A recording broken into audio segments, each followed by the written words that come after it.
బాబుబలి 2013 సంవత్సరం municipal panchayat elections లో మంచి విజయాలతో ఏపీకి తర్వాత రాజుగా సిద్ధమవుతాడు. అతను యువరాజుగా ఉన్నప్పటి నుంచి దేవయాని అదేనండి హైదరాబాద్ మీద మనసు పడుతూ ఉంటాడు. ఆమెతో పీకల్లోతుగా ప్రేమ వ్యవహారం నడుస్తూ ఉంటుంది.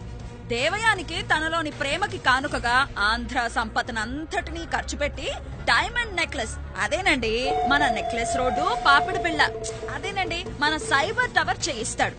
ఇక బాబుబలి నాటకీయ పరిణామాల మధ్య ఆంధ్ర రాజుగా ఎన్నికవుతాడు. కల్వకుంట దేవ బాబుబలి మీద ద్వేషంతో ఉంటాడు. అతనికి దేవయాని మీద రాజ్యం మీద మనసవుతుంది.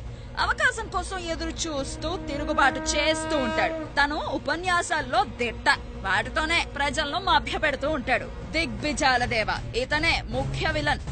తన కొడుకు కాని కొడుకు రాహుల్ దేవ మానసిక వికలాంగుడు అయినప్పటికీ అతన్ని మహారాజును చెయ్యాలని చూస్తూ ఉంటాడు. అందుకు కావలసిన కుయుక్తులన్నీ పన్నుతూ ఉంటాడు. శనిగామి రాజ్యాన్ని పరోక్షంగా పాలిస్తూ ఉంటుంది. తన మానసిక వికలాంగుడైన కొడుకు కోసం ఏమైనా చేయడానికి సిద్ధంగా ఉంటుంది. అందుకోసం దిగ్విజాల దేవని ఆంధ్ర వాళ్ళ రక్తం తర్పణం చేయి, వాళ్ళ రక్తంతో స్విస్ బ్యాంకులు నింపే అని పురమాయిస్తూ ఉంటుంది.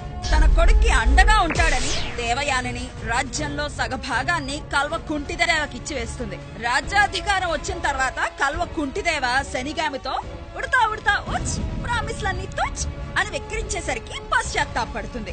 ఇక జగనయ్య రాయలసీమ యాసతో నోటికొచ్చిన అబద్ధాలన్నీ చెప్తూ ఉంటాడు. ఎదుటి వాళ్ళ బుక్కలు నిమురుతూనే వెన్నపోటు పొడుస్తూ ఉంటాడు. తన రాజ్యంలో డబ్బు పంపిణీ ముఠా తగాదాలను ప్రోత్సహిస్తూ ఉంటాడు. అతను కూడా దేవయాని మీద కన్నేస్తాడు. ముందు శనిగామితో మంచిగా ఉండి తనకు దేవయానిని అప్పగించమని అడుగుతాడు. ఆమె కాదనేసరికి శనిగామి మీదకి తన సేనతో దండెత్తుకొస్తాడు. ఇక కట్టప్ప కిరికిరి శనిగామి రాజరికానికి వీర విధేయుడుగా ఉంటాడు. రాహుల్ దేవని చక్రవర్తిని చేయటానికి 5 కోట్ల ప్రజలను మోసం చేస్తాడు. అతనికి తెలిసిన రాజ్య రహస్యాన్ని ప్రజలకు చెప్పకుండా, కుట్రలేమి జరగకుండా తను అడ్డుపడుతున్నట్లు డ్రామాలతో ప్రజలను నమ్మించి నమ్మక ద్రోహం చేసి మూకుమ్మడిగా వెన్నుపోటు పొడుస్తాడు. ఆ తర్వాత పశ్చాత్తాపడి బయటకు రావటానికి సిగ్గుపడి ఇంటికే పరిమితం అవుతాడు.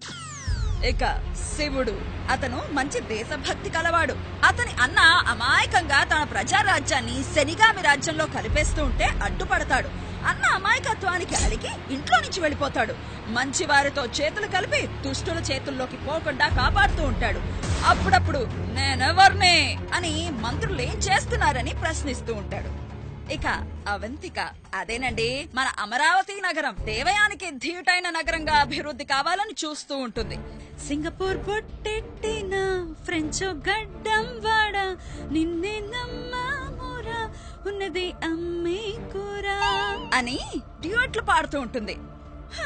మొత్తానికి అలా అయ్యిందండి ఆంధ్ర బలి. పాత్ర పరిచయం అయ్యిందిగా, మీరు కథ ఏంటి అంటారా? మీకు తెలిసిందే.